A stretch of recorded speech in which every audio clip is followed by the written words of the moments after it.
Are you looking for cheap travel but keep getting hit with bag fees?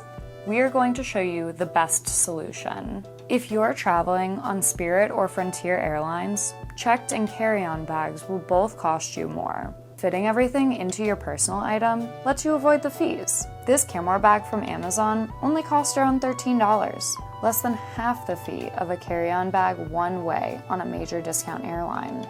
You might be thinking, how do I fit everything I need for my trip into a personal item?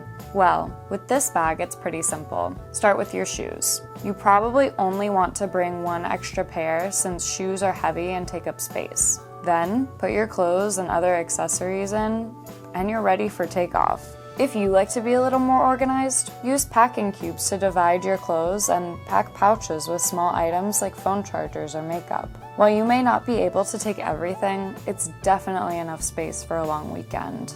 This bag isn't your only option though. Just search your airline and personal item to find bags that you can bring on your next trip. Just double check that their dimensions fit the restrictions of the airline you're flying.